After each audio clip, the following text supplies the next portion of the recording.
एक नाव में एक संत जी बैठे थे। एक नाव में एक संत जी बैठे थे, कुछ लोग भी बैठे थे और नाव से उस पार जा रहे थे। नदी पार कर ही रहे थे कि उस नाव में जो एक संत जी बैठे थे, जो भगवान से अत्यधिक प्रेम करते थे, अचानक नाव बीच जल स्तर में डूबने लगी। जब नाव डूबने लगी, पानी भरने लगा, कहीं से सुराग हो गया, पानी भरने लगा। और जब पानी भरने लगा तो क्या हुआ, छेद सा हो गया, पानी भरने लगा। अब नाव में पानी भरा जा रहा है, सब व्यक्ति हो गए परेशान, सब जल निकाल निकाल अपने हाथ से, कोई कोई कोई पात्र लिया है, सब फेंकने लगे जल निकाल निकाल के। और वो संत जी क्या किए, उन्होंने देखा कि पानी भरा आ रहा है, सो उन्होंने अपना कमंडल उठाया और जल निकाल निकाल के नाव में डालने लगे। किसी व्यक्ति ने कहा, बाबा जी पागल तो नहीं हो गए हो, नाव डूबने को आई और आप जल निकालने के बजाय जल डाले जा रहे हो। संत ने कहा, बेटा पागल मैं नहीं हुआ हूँ। बोले तो?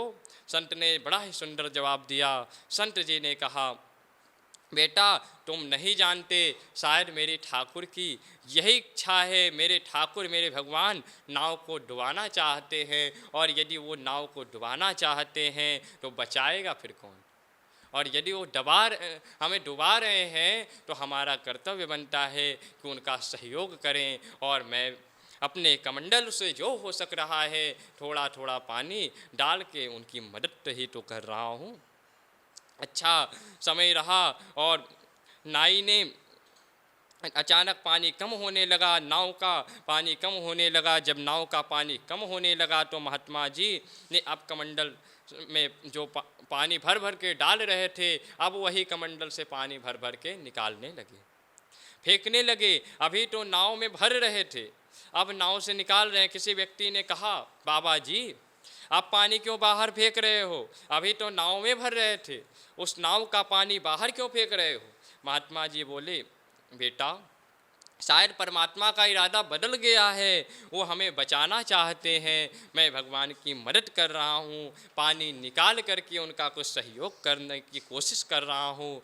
मैं ईश्वर के सुख में अपना सुख मानता हूँ।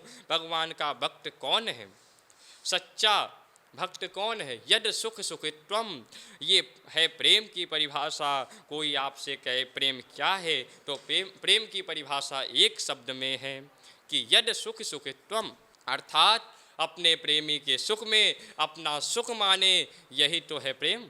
क्यों, यही तो है ना प्रेम। मेरे भगवान जो चाह रहे हैं उनकी चाह में अपनी चाह मिला देना, अपनी चाहत उनकी चाह में सम्मिलित कर देना ही भगवान के प्रति प्रेम है।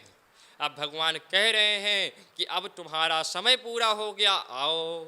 अब कह रहे हैं, आप कह रहे हैं नहीं भगवान जी, अब प्रेमी बुला रहा है और आप नहीं जा रहे हैं, इसलिए यद सुख सुखित्वम, जिसमें हमारा प्रीतम हमारा कृष्ण सुखी हो, वो हम सबका सुख होना चाहिए। गोपियाँ जब कृष्ण ने छोड़ करके वृंदावन चले गए, वृंदावन में मथुरा से वृंदावन कोई बहुत दूरी नहीं है मेरी माँ, ज़्यादा से ज़्यादा 10 किलोमीटर और अधिक ले लो 12 किलोमीटर। यदि कोई पैदल भी जावे तो 2 घंटे में आप वृंदावन से मथुरा जा सकते हैं। आज भी कृष्ण मथुरा से और गोपियाँ वृंदावन थी, क्या गोपियाँ दौड़ करके जाकर कृष्ण से मिल नहीं सकती थी? 2 घंटे का रास्ता है, क्यों नहीं मिल सकती थी?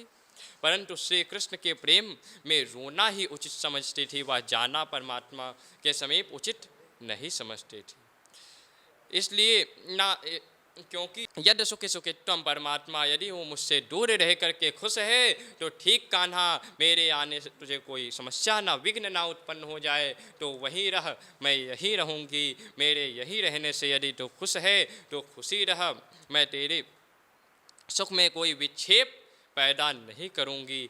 ये होती है प्रेम की परिभाषा।